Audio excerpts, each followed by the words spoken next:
What's going on, Garage Gang? Matt from GarageMC here. Guys, we got a little problem with the Banshee. Kind of sucks.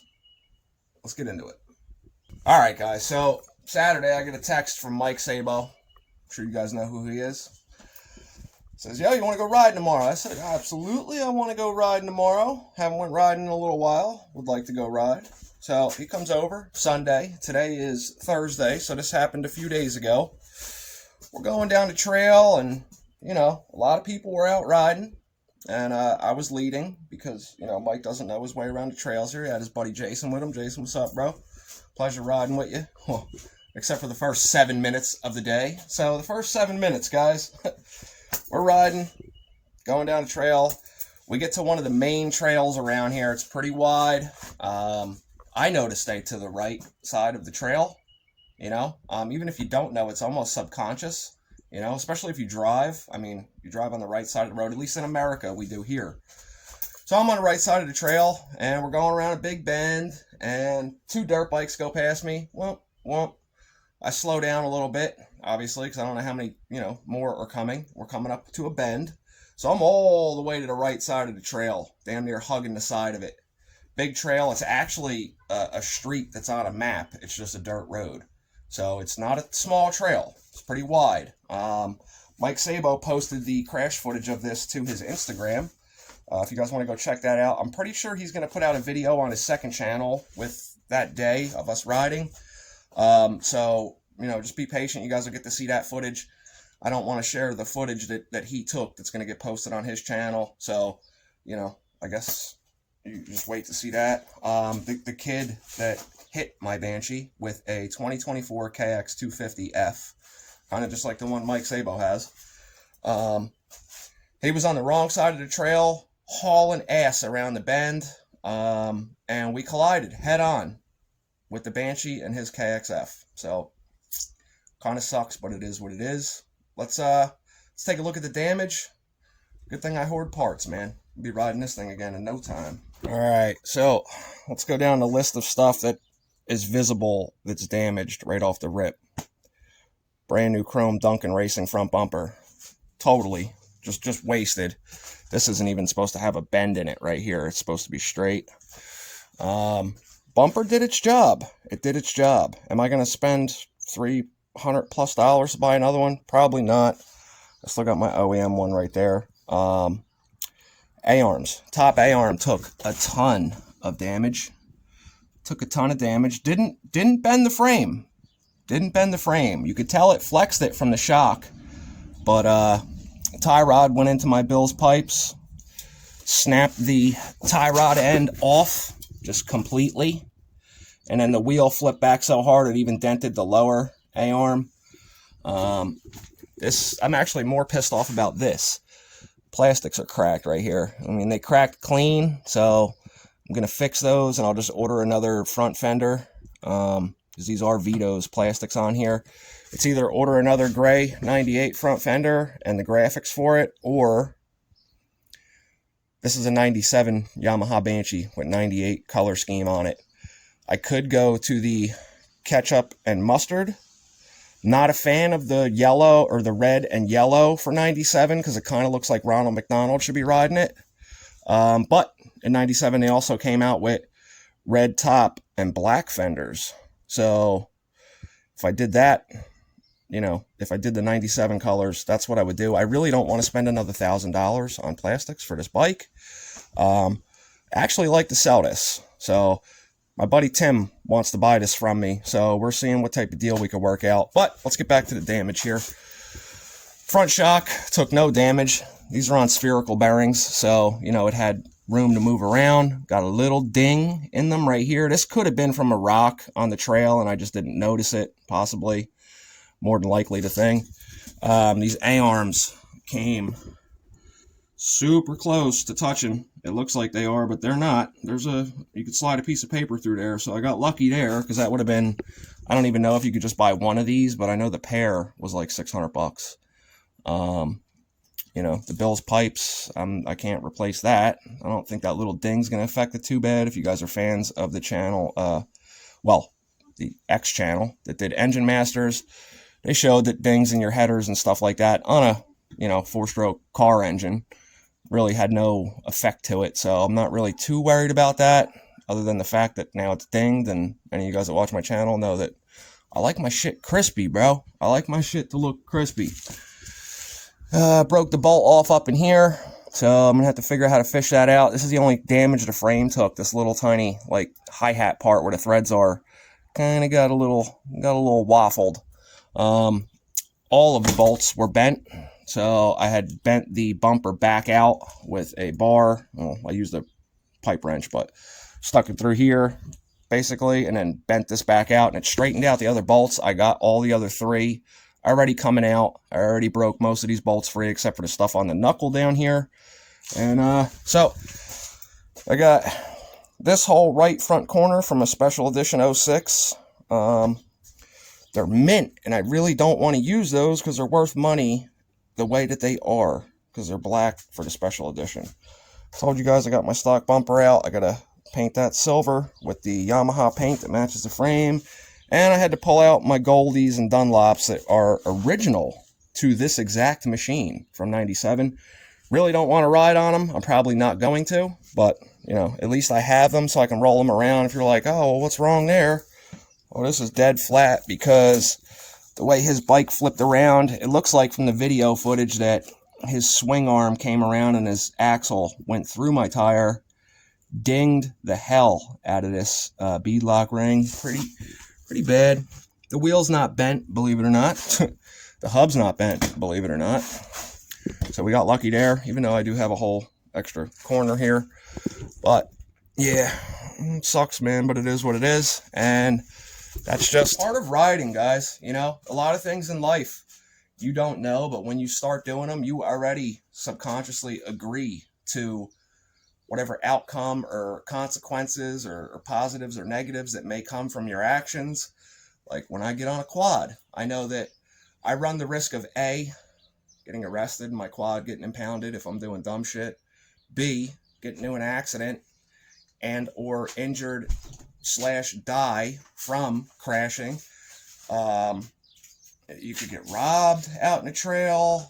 Somebody could put booby traps out in the trail. Like, there's just so many things that could happen that you need to know the consequences of and agree to before you start doing things. So nobody got injured. I'm perfectly fine. I'm kind of excited to see what you guys think about the accident footage when Mike puts it out, because the quad was going over. I was going this way, then the quad did a complete 180 and started to tip over on itself, and my cat-like reflexes caught the bike, so we didn't damage anything else on it, because I would have been really pissed if we rolled this thing over and bent my brand new fender brackets, and who knows what else could have got damaged that day. But, alright, I'm going to put you guys on time lapse. I'm going to disassemble this, all the damaged stuff, and then we'll get into what I got to do.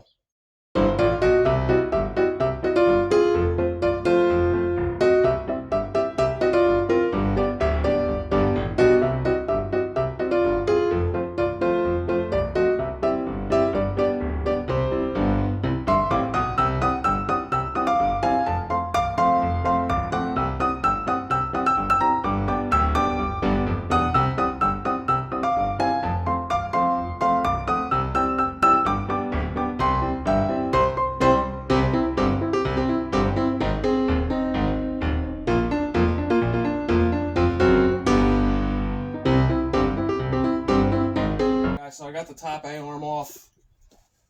Just took the caliper off the rotor because obviously it goes, the brake line goes through here, and then it loops down, goes into these two, and then to the brake caliper. This puppy's, I mean, that's how much it's bent compared to a stock one. Come over on this angle. Doesn't look too extreme, but, you know, that little bit is that little bit. So this is now trash, unfortunately. I found another front right corner complete that I had. Debating on, I don't think I want to sandblast and recoat these black special edition A-arms, because you guys know how it'll go. I'll end up with an 06 black special edition and it'll need a front right corner on it, and I won't have one then. So We're gonna have to just go ahead and put this one back to the side. I'm debating on just changing the upper A-arm. Granted, the lower one got a little ding in it, but at this point, it really, you know, it just is what it is. It just is what it is. That little ding isn't gonna make one bit of difference. I mean, yeah, you guys already know I'm gonna end up just changing both of them because that's gonna drive me nuts. This pisses me off. This pisses me off. You know, it is what it is. Well, something funny. So the kid that hit me is in the comments on Mike Sabo's Instagram reel of the accident. Everybody in the comments is saying, what the hell was the dude in the dirt bike doing on the wrong side of the trail? His response was that it was a very tight trail. Well, it's not too tight. Emily picked me up with the full-size Dodge Ram pickup truck. So, obviously, not from around here. Obviously, the kid has a lot of growing up to do. 10 years ago, me, he would have been walking home with, you know, with some personal damage and walking home. You can go ahead and translate that however you want. All right, I'm going to take, I might as well just swatch. Here I go with that shit again. I might as well switch this one out too. And, yeah, so I got some prepping to do. I'm not going to film getting one of these sets of A-arms into this silver from Yamaha. Good thing I have plenty of it. And, yeah, we'll pick back up when we start putting this thing back together. Stay tuned. All right, fellas, we're moving right along here. I chose not to use these ones. I want to say those came on the front right of my 06 Banshee, the one I had about a year and a half ago on this channel. I think those are slightly tweaked. So I ended up just taking the upper A-arm off the 06 Special Edition front corner, and we're just going to just change the upper A-arm here. Might sound weird to some of you guys, but like, this quad's old news to me already. You know what I mean? I'm already kind of bored of it. I did want to just strip it down and then do an even bigger bore and stroke on this one, but it was just so perfect the way it was. It didn't make sense to disassemble it just to redo it a different way as far as the engine goes. I'd rather just sell this one and pick up another one. Maybe make a couple dollars out of the deal too. Here we are. This is 2 coats on this stuff. This is the correct paint code for the Yamaha. So that's just 2 coats right now. Any of you guys that are curious, this is the stuff that I use. This is a Yamaha silver color right off-road paint. It is not cheap. It is not cheap for a can of this, which sucks because this one, I sprayed it for about 10 seconds and then it got clogged and it wasn't the tip. It's just not coming out of here. So there's a $30 to $45 can of paint that's no good and still full. Sweet. A lot of metallic in this silver. A whole lot. Might look like just plain silver to you guys, like on camera, but if you ever seen a really clean OEM silver frame, they definitely have some sparkle in it.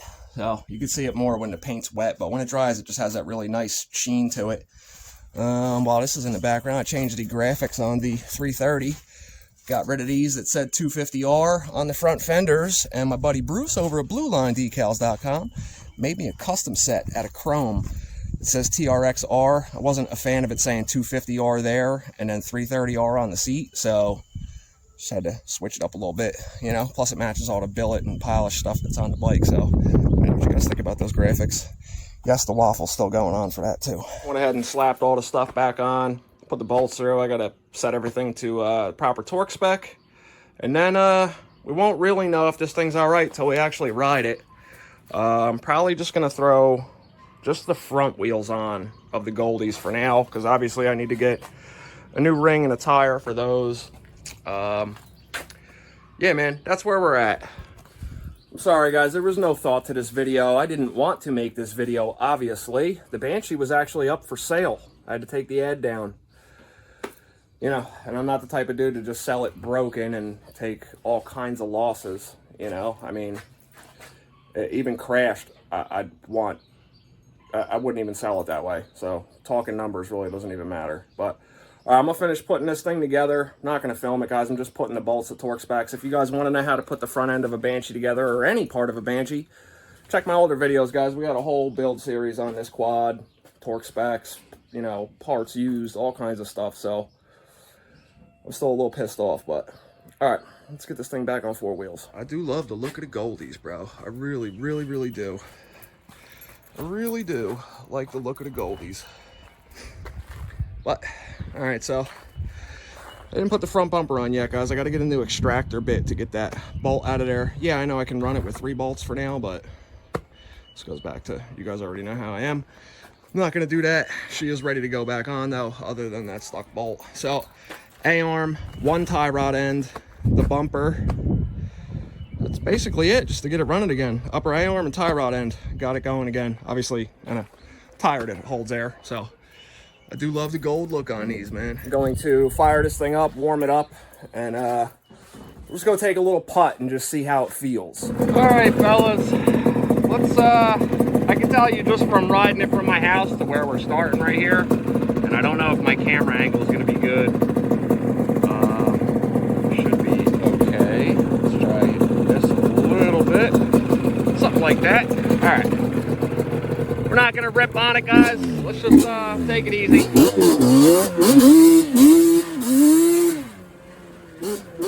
I lied a little bit.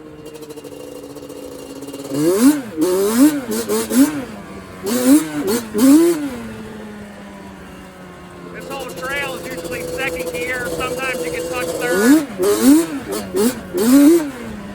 And I don't have my goggles on. But I can tell you the Banshee feels like nothing happened at all to it. Just an A-arm and a tie rod end.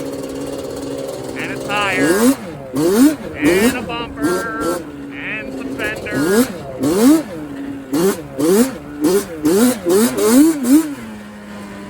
I love this quad.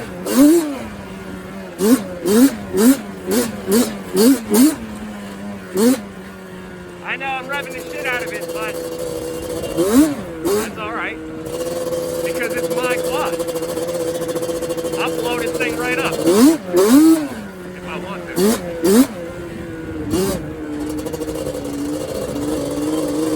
Yeah, so I think we're good, fellas. I think we're good.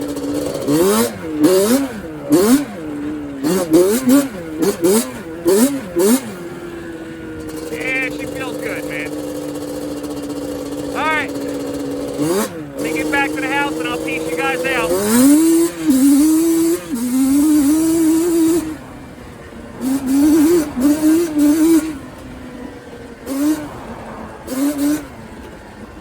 I can definitely tell the traction difference with these Dunlops on here. I'm a little up in the air as to whether it's better or not, but definitely don't want to be chewing these things up.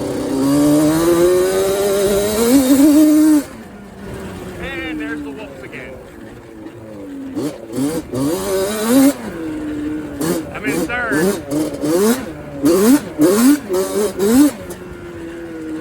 Alright, let's get this thing back to the house. There's been cops all over the place today.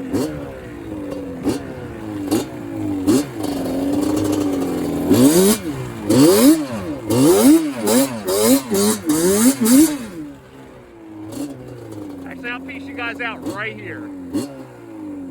All right, so that's it, guys. Last weekend, head-on collision with a dirt bike. This weekend, right back in the trail. I know, I got to put the bumper on. I know. It's okay. I think it's time to put this one away for a little bit. We'll ride one of the other quads. Just cracked 50 hours on the hour meter for this one, so I put it away for a little bit. I don't know, though. Anyway, any of you guys want to buy this quad, drop a comment, man. See if you can, you know, Tim's pretty adamant that he wants it. So, a little curious, man. What's the market like for Banshees in your area? Drop a comment, man. Yeah. Thanks for watching, guys. Be sure to go check out Michael Sabo Extra and watch the crash footage of this. Sweet. I'll see you guys in the next one. Hopefully it's not fixing something we already built. And that's it. Thanks for watching, guys. Peace.